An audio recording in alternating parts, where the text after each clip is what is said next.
I love that sound in the beginning there, man. Did you hear that? Did you hear that warp gate sound or the Protoss sound? Yeah, but they didn't have the names when I tested this morning on Whirlwind. We're gonna see one at Neoplanet S though. Okay, cool. Anyway, guys, the map, Whirlwind, spawning up in the top right-hand position. The red Protoss, here he is right now. His name's Stats. His opponent 4-0 on this map, 7-1 in round number 4, playing for Woongjin Stars. His name is SoulKey, spawning at the blue Zerg on the left bottom position of the map.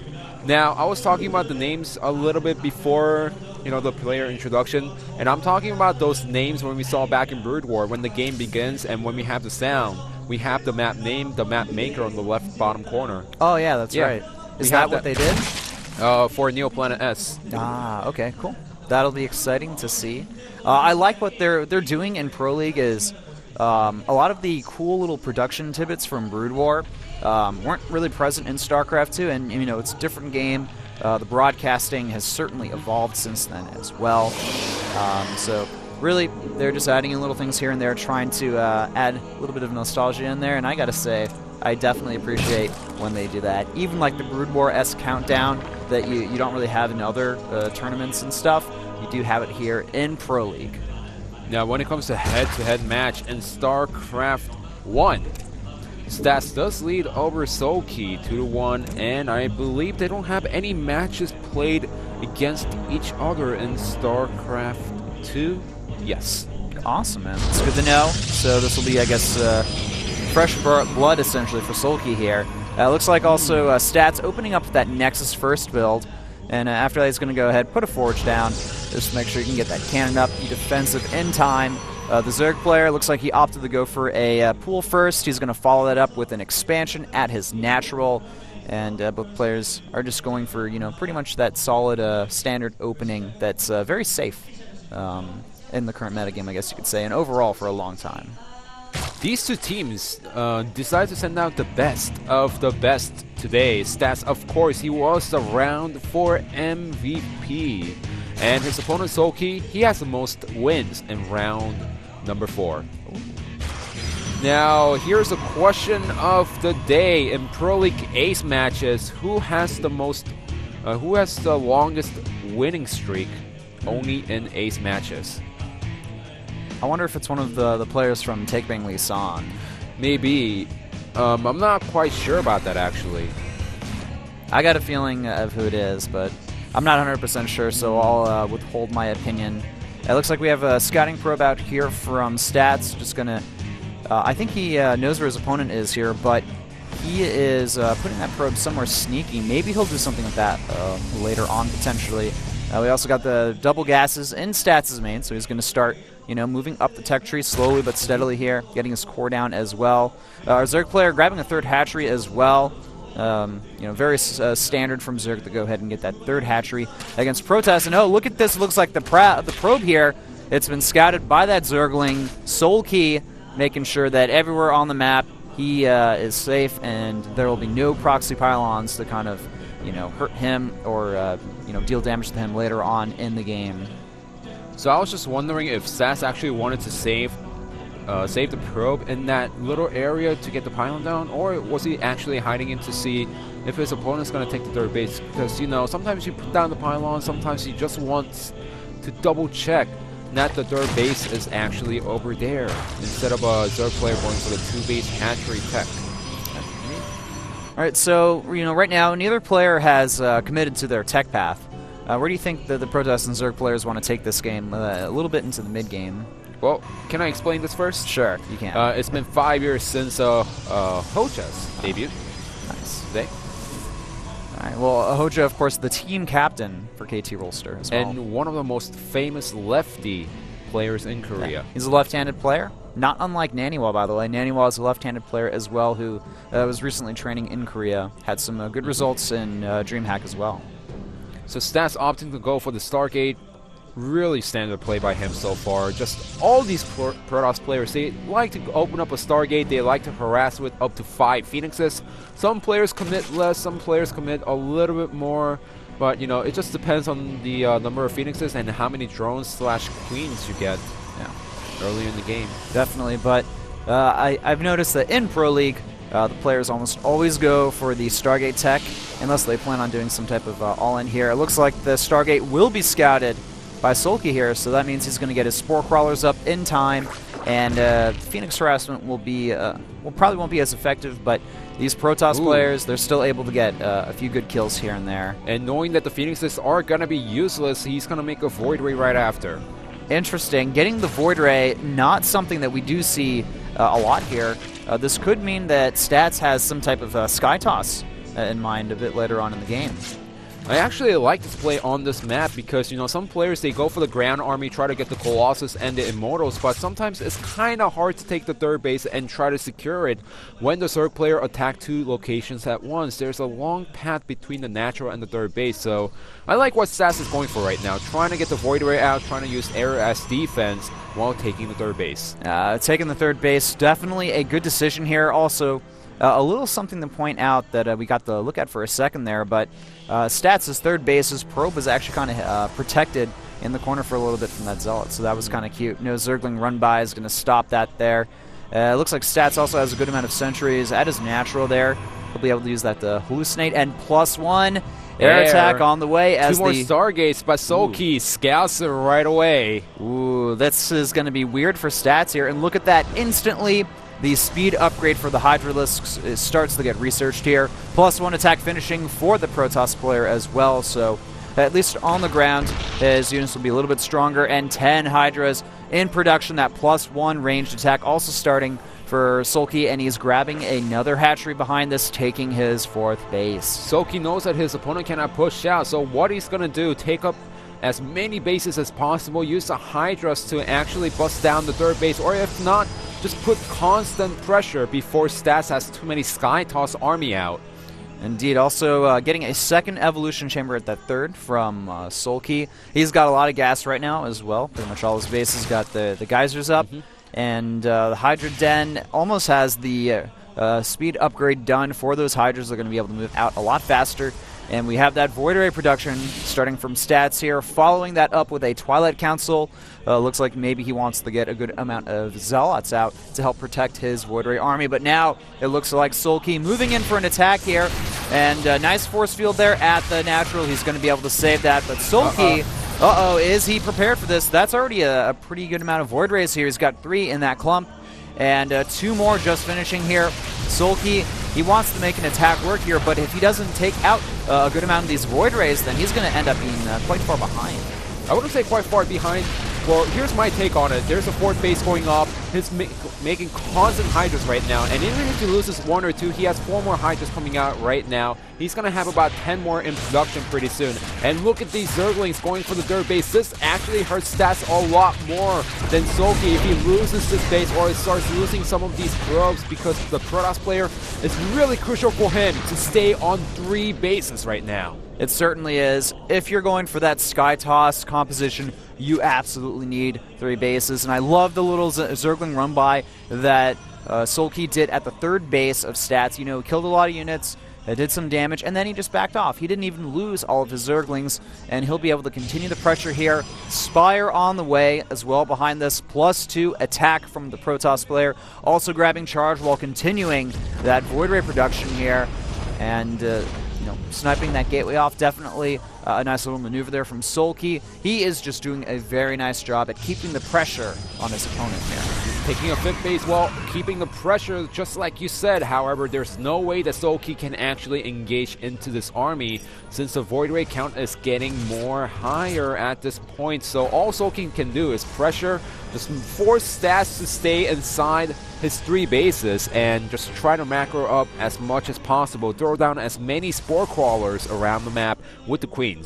Also something to take note of, we do have a lot of additional gateways being made from Stats here, and that +2 is going to finish very soon here. We have a Mutatech switch from our Woongjin Star Zerg player. He's getting that +1 air attack, +2 Zerg ranged attack on the way as well, and that +1 carapace is going to finish momentarily here. Charge and +2, though, for the Protoss player will finish up almost instantly here, and I'm really wondering if we're going to see a potential timing from our Protoss player. Look at that, 3 Phoenix on the way here. He spots the Mutatech switch, and he's going to be completely prepared. And a Fleet Beacon right behind it to get the range for those Phoenix. So SoulKey, he tried to go for the mass mutas and trying to take out the Void Wraiths one by one, but it's not going to work out today. No, it doesn't look like it, but if we can check out the supplies here, SoulKey is maxed out, man, and he's also starting to get a pretty decent bank here, but looking at our KT player, he's got a good amount of gas as well. Now the Muta is moving in here. Are there enough Phoenix? It looks like these will be able to scare away these Mutas, and as long as Stats has solid micro, then he can defend against the Mutas. But the problem is, at the natural here, alright, it looks like we have nice time warps going down from Stats here, and the Void Ray count very large right now. Guardian Shield up as well with the Zealot and Phoenix reinforcements. It looks like Stats is going to be able to clean up this Zerg army quite easily. Yeah, but remember, SoulKey right now, he has up to 5 bases back at his main base, and that also means that he could just have constant Hydra production, so it doesn't really matter if he throws away some of this army here and there, as long as he doesn't lose the battle outright. Indeed. Alright, so I would love to see another expansion from Stats momentarily here. I feel like he's safe to take it. He's been able to deal with the Muta threat very easily, and he essentially won a fight there against the Hydras and Zerglings and Mutas. Yeah, but the problem is he's trying to secure a fort base while trying to get the high-tech units out while going for all these different techs. He's getting a second Robo Bay, +3 out on the way with the range on the Phoenix. You're trying to go for everything right now. You need the units to defend against this Hydra-based army while also taking a fort base. That's a lot of economy that you need, and Stats is only sitting on 3 bases. Alright, looks like SoulKey gearing up for some more aggression here. Moving in, gonna back out, realizing that Stats has a pretty solid army right now. And we have the, like you mentioned, the Robotech coming online for the Protoss player. We're seeing a lot of +3 upgrades starting from both sides here. Also Hive Tech, of course, finishing for our Zerg player. He's up to 6 bases now, and although one of them isn't really saturated, just having the ability to quickly saturate that base is going to be something very scary here, and just, grabbing the gas from those bases as well can definitely help out SoulKey here. And looks like he wants to move in again for some aggression at the natural, but look at this. There are way too many Protoss units for SoulKey to really engage here. Yeah, but he needs to start throwing away some units because he's sitting on such high minerals right now and few gas that, you need to start trading your army a little bit more cost efficiently than this right now, because these are all going to get taken out easily. All right, nice lifts from the Phoenix cluster there, but Infestors at the same time throwing down a few great fungals, and now it looks like the Infestors are the ones being lifted up here. Another solid fungal going down, grabbing a good amount of those units there, but the problem is the Skytoss army at that point, it's pretty darn superior right now. There's just too many air units, and SoulKey gets completely pushed back there. He will be able to the remax quite quickly here, but the problem is, eventually our Protoss player, he is going to move out. And look at this, a War Prism harassment at the 5th base. It's going to take out the Hydra and the Queen. Also takes out a couple of drones while at it. And it looks like a missed rally here from our Zerg player, actually, just sending Hydras across the map, and I'm not sure if that's intended or a little bit of a mistake here. They're going to get shredded by those Colossus there as well.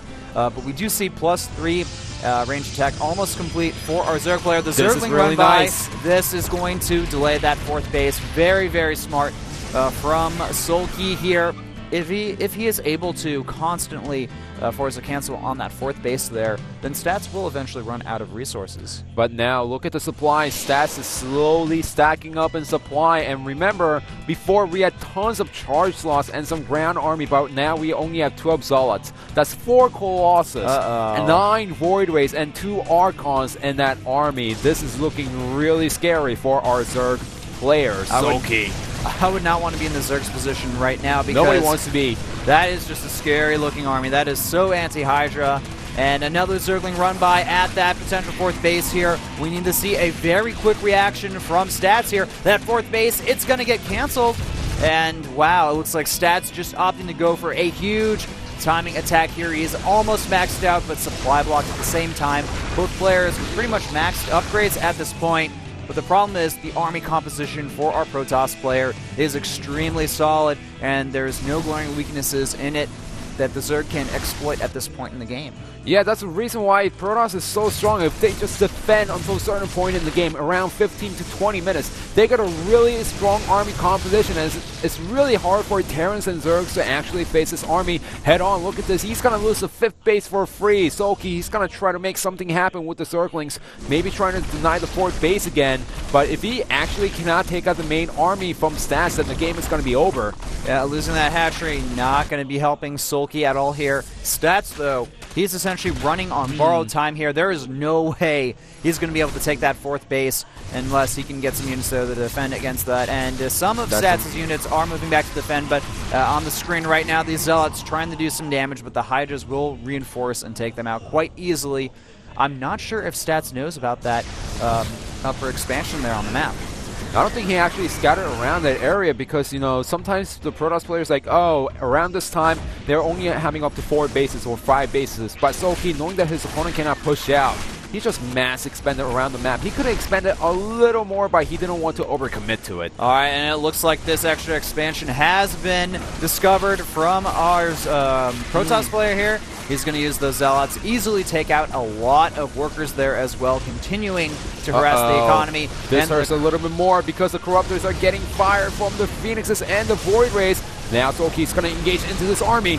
All right, SoulKey, he just doesn't have the proper army composition to deal with the charged Void Rays, to deal with those Colossi. They're going to force a Zerg player back, and we are seeing the Stats. He is taking a supply advantage at this point in the game here. He also has managed to get that 4th base online from the looks of it, and the High Templar being added into this army mix, that's going to make this Protoss army essentially unkillable at this point. Stats is well fortified at the 4th base. His main and the natural should be mined down at this point, but with the 2-base economy and his main army still not being taken out, you know, Stats, he has nothing to worry about. He just took out 2 Zerg bases easily. He took out tons of Hydras with the Colossus, and the Void Rays were also targeting fire on the Corruptors, and that was without the storms from the High Templars. Now, with the addition of the storms into the Protoss army, it's just going to be that much harder for the Zerg player to properly deal with this unit composition here. And I also noticed Stats, he was scouting around the map with one of his Zealots there, trying to make sure that there's no more hidden expansions around the map. Nice. It looks like we're going to have a little bit of a harassment from Stats here into the main base of SoulKey, sending in 4 charge lots to the mineral line there. Unfortunately, not a lot of resources there, but they're just there to distract the Zerg player as Stats moves in here, trying to go in. Nice storms going down on that huge Corruptor flock there. They're going to be forced to be very careful in this engagement here, trying to snipe down a few of the Colossus here, but the problem is the Colossus count, it's still pretty solid right now. These storms are absolutely shredding apart the Corruptors, and they're going to almost get taken down exclusively by a storm. Doesn't even matter if Stats actually wins the engagement because he took out a base once again, and now SoulKey is down to only 1 mining base. There's Zealots inside the main base, and look at the economy of SoulKey right now. We said, you know, it's okay for SoulKey to trade his army before because he was sitting on 5, 6 bases with a huge bank on minerals and gas. He can't trade his army anymore. That's the biggest problem for SoulKey, and once Stats actually engages now, there's no answer for SoulKey in this game. Exactly, you're right. Answers for SoulKey, he's got none here, man. What do you do against all these charge lots, this huge army coming at your 3rd base? You can't do anything, and there we go. Nice storms once again, taking out a few more of those Corruptors. The Archon splash damage doing a lot of damage. GG called from SoulKey there, and Stats takes game number 1 against Woongjin Stars' SoulKey there. You know, SoulKey, I really liked his pressure earlier in the game with the Zerglings and the Hydras, but he just didn't get the right unit composition to deal with this the Sky Toss army a little bit later on in the game, and just sitting on Hydras and adding the Corruptors a little bit later into his main army composition. I felt like SoulKey, he did a good job from the economic side of dealing with what Stats was doing, but the problem was the engagements, they certainly did not go his way. And I feel like the addition of the Gateway is getting that charge, the +2 attack early on, actually helped Stats out a lot. He got a good amount of Void Rays, but he didn't max out on Void Rays. Yes, that was a really nice way to dump your minerals, because if you want to be defensive, dump all of your minerals on cannons, but Stats, he says, well, I want to be a little bit more defensive, but once I win an engagement, I'm going to push out. And he dumped everything into those charge logs. Indeed. One more thing to mention on that game before we move in to see who gets sent out next. The really cool thing that I noticed about